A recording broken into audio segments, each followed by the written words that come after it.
अब अभी हम लोग देखे वैलेंस इलेक्ट्रॉन। वैलेंस इलेक्ट्रॉन को समझे कि कोई परमाणु है और उस परमाणु के बाहरी कक्ष में आउटर मोस्ट ऑर्बिट में जितना इलेक्ट्रॉन होगा वही इलेक्ट्रॉन क्या होगा, वैलेंस इलेक्ट्रॉन होगा, संयोजी इलेक्ट्रॉन होगा। अब हम लोग समझेंगे वैलेंसी निकालना।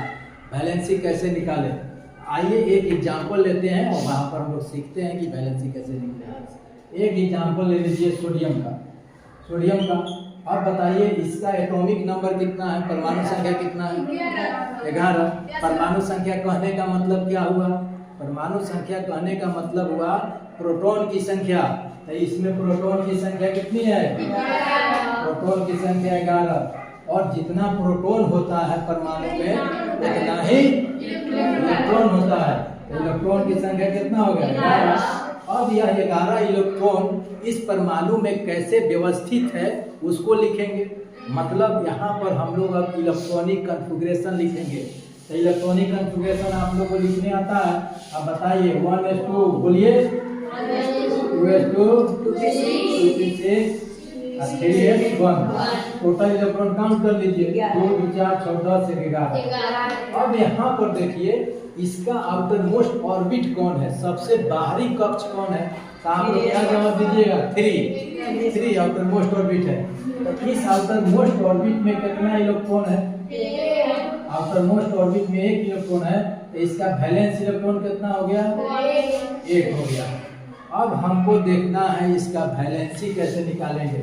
तो यहाँ देखिए यह फर्स्ट ऑर्बिट में कितना इलेक्ट्रॉन, दूसरा ऑर्बिट में कितना इलेक्ट्रॉन, 2 और 6 8, और तीसरा ऑर्बिट में कितना इलेक्ट्रॉन, 1। यहाँ पर एक बात हम लोग सीखे, क्या सीखे कि देखिए दुनिया का जितना भी वस्तु है, व्यक्ति है, जीव है, सभी की टेंडेंसी होती है कि वह अस्थाई हो जाए। अस्थाई होने का मतलब क्या हुआ, जैसे आप पढ़ते हैं तो आप भी सोचते हैं कि पढ़ लिख करके मेरा जीवन स्टेबल हो जाए। बच्चा पढ़ रहा है तो अपने जीवन के स्टेबिलिटी के लिए पढ़ रहा है, वो अपने जीवन में अस्थाई चाहता है। तो आप अस्थाई होने के लिए क्या चाहते हैं, आपके स्टेबिलिटी का क्या मतलब है। कोई भी बच्चा पढ़ रहा है तो उसके स्टेबिलिटी का मतलब है कि पढ़ लिख करके बड़ा होंगे तो कोई अफसर बनेंगे, कोई बिजनेसमैन बनेंगे, या कोई बहुत बड़ा लीडर बनेंगे। तो क्या होगा, अफसर बनते हैं हम पढ़ लिख करके तो सरकार के द्वारा सैलरी मिलेगा, महीना मिलेगा, और उस महीना से क्या करेंगे, घर बनाएंगे, गाड़ी खरीदेंगे, अच्छा कपड़ा पहनेंगे, खरीदेंगे। मतलब रहने सहने की व्यवस्था हो जाना चाहिए। कहने का मेरा मतलब यह है कि कोई भी व्यक्ति अस्थाई होने के लिए चाहता क्या है कि उसको एक अच्छी नौकरी हो जाए, उसको कुछ पैसा हो जाए, रहने सहने की व्यवस्था हो जाए। तो यह अस्थायित्व का मतलब हुआ, आपके अस्थायित्व का मतलब हुआ, व्यक्ति के अस्थाई होने का ही मतलब है। व्यक्ति के अस्थाई होने का मतलब है कि वो अपने जीवन में जो स्टेबिलिटी चाह रहा है, वह पैसा चाह रहा है, वह घर चाह रहा है, वह कपड़ा चाह रहा है, वह अच्छा भोजन चाह रहा है। यह आपके स्टेबिलिटी का मतलब है। लेकिन कोई एटम स्टेबिलिटी चाहता है, कोई एटम स्टेबल होना चाहता है, अस्थाई होना चाहता है, उसका क्या मतलब हुआ, उसका मतलब यह हुआ कि कोई भी एटम अस्थाई होना चाह रहा है, इसका मतलब है कि वह अपने आउटर मोस्ट ऑर्बिट में 8 इलेक्ट्रॉन चाह रहा है। उसके स्टेबिलिटी का मतलब यह होता है। तो इसके आउटर मोस्ट ऑर्बिट में कितना इलेक्ट्रॉन है, 1 इलेक्ट्रॉन। 8 इलेक्ट्रॉन तो नहीं है। अब 1 इलेक्ट्रॉन को 8 इलेक्ट्रॉन बनाना है, कैसे बनेगा, तो इसके पास 2 रास्ता है। क्या रास्ता है, 2 रास्ता है। या तो इस इलेक्ट्रॉन को किसी को दे दे, लॉस कर दे। तो अगर इस इलेक्ट्रॉन को किसी को देता है तो यहाँ पर दे दिया, तो इसके बाहरी कक्ष में ऑर्बिट में कितना इलेक्ट्रॉन हो गया, 8 इलेक्ट्रॉन। दूसरा रास्ता है कि यह किसी से 7 इलेक्ट्रॉन ले ले। अगर 7 इलेक्ट्रॉन लेता है तो इसके पास कितना इलेक्ट्रॉन हो जाएगा, मतलब इसके आउटर मोस्ट ऑर्बिट में 8 इलेक्ट्रॉन हो। इसके लिए या तो इसको 1 इलेक्ट्रॉन किसी को देना पड़ेगा या किसी से 7 इलेक्ट्रॉन लेना पड़ेगा। अब यहाँ पर देखना है कि यह 1 इलेक्ट्रॉन देगा कि 7 इलेक्ट्रॉन लेगा। यह बात हम कैसे जानेंगे? तो इस बात को जानने के लिए यहाँ पर एक चीज हम लोग को सीखना होगा कि इसको देखना होगा, इस परमाणु को देखना होगा। यह जो सोडियम का परमाणु है, तो आप बताइए कि सोडियम धातु है कि अधातु है? धातु है, ठीक है। सोडियम क्या है? धातु है। तो जो धातु होते हैं वे इलेक्ट्रॉन का त्याग करते हैं। उनका जो नेचर है, उनकी जो प्रकृति है, इलेक्ट्रॉन को त्याग करने की है। इसीलिए कहा जाता है कि धातु जो होते हैं विद्युत धनात्मक होते हैं।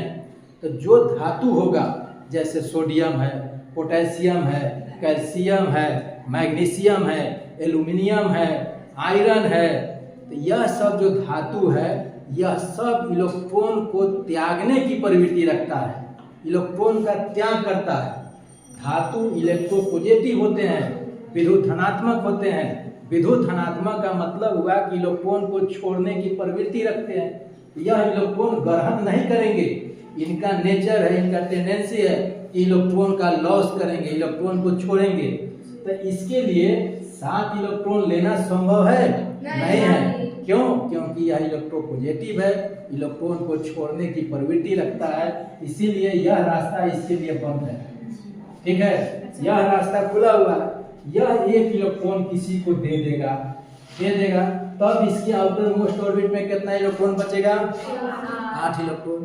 तो कोई भी परमाणु अपने आउटर मोस्ट ऑर्बिट में 8 इलेक्ट्रॉन पूरा करने के लिए जितना इलेक्ट्रॉन किसी को देता है या किसी से लेता है, लेने का केस क्या कब होगा? जब हम अधातु का एग्जाम्पल दे करके बताएंगे, ठीक है। तो 1 इलेक्ट्रॉन का त्याग किया तो आउटर मोस्ट ऑर्बिट में इसका 8 इलेक्ट्रॉन बच गया। तो 8 इलेक्ट्रॉन पूरा करने के लिए जितना इलेक्ट्रॉन का यह त्याग किया है, वही इलेक्ट्रॉन इसका वैलेंसी हो जाएगा। तो वैलेंसी कितना हो जाएगा? इसका वैलेंसी हो जाएगा 1। वैलेंसी हो गया है। अब एक एग्जाम्पल और लेते हैं, अब फिर से सबको समझाते हैं। जैसे ऑक्सीजन का एग्जाम्पल ले लीजिए। ऑक्सीजन का एटॉमिक नंबर 8। इसमें प्रोटॉन की संख्या बोलो, जितना एटॉमिक नंबर 8 और इलेक्ट्रॉन की संख्या 8। अब 8 इलेक्ट्रॉन की व्यवस्था को हम लिखेंगे। तो लिखिए 1s2 अभी लिखे थे थोड़ा देर पहले, 2s2 2p4, ठीक है। 2 2 4 और 4 8। अब इसके आउटर मोस्ट ऑर्बिट में कितना इलेक्ट्रॉन हो गया? 4 2 6। यहाँ देखिए फर्स्ट ऑर्बिट में कितना इलेक्ट्रॉन? 2 और सेकेंड ऑर्बिट में कितना इलेक्ट्रॉन? 6। अब इसके अभी आपको बताया कि कोई भी एटम चाहता है कि उसके आउटर मोस्ट ऑर्बिट में 8 इलेक्ट्रॉन हो जाए। 8 इलेक्ट्रॉन यह भी चाहेगा, तो इसके पास क्या रास्ता है 8 पूरा करने के लिए? यह 2 इलेक्ट्रॉन ले लेगा। क्यों लेगा? इसलिए लेगा कि यह क्या है? अधातु है, नॉन मेटल है। और जो अधातु होते हैं वे इलेक्ट्रोनिगेटिव होते हैं, विद्युत ऋणात्मक होते हैं। मतलब यह इलेक्ट्रॉन ग्रहण करने की प्रवृत्ति रखते हैं, ठीक है। तो यह इलेक्ट्रॉन ग्रहण करेगा, और ग्रहण करेगा तो 2 इलेक्ट्रॉन ग्रहण करेगा। कितना इलेक्ट्रॉन ग्रहण किया? 2 इलेक्ट्रॉन। तो 2 इलेक्ट्रॉन ग्रहण किया तो इसके आउटर मोस्ट ऑर्बिट में कितना इलेक्ट्रॉन हो जाएगा? 8। तो 8 पूरा करने के लिए इसने क्या किया? 2 इलेक्ट्रॉन ग्रहण किया, तो इसके आउटर मोस्ट ऑर्बिट में बाहरी कक्ष में 8 इलेक्ट्रॉन हो गया। यह 8 पूरा करने के लिए 1 इलेक्ट्रॉन का त्याग किया, तब इसके आउटर मोस्ट ऑर्बिट में 8 इलेक्ट्रॉन हो गया। तो कोई भी परमाणु अपने आउटर मोस्ट ऑर्बिट में 8 इलेक्ट्रॉन पूरा करने के लिए जितना इलेक्ट्रॉन लेगा या जितना इलेक्ट्रॉन देगा, वही उसका वैलेंसी हो जाएगा, ठीक है। तो यहाँ पर सोडियम का वैलेंसी कितना हो गया? 1। और ऑक्सीजन का वैलेंसी कितना हो गया? 2। वेरी गुड, ठीक है। एक एग्जांपल से और देखिए।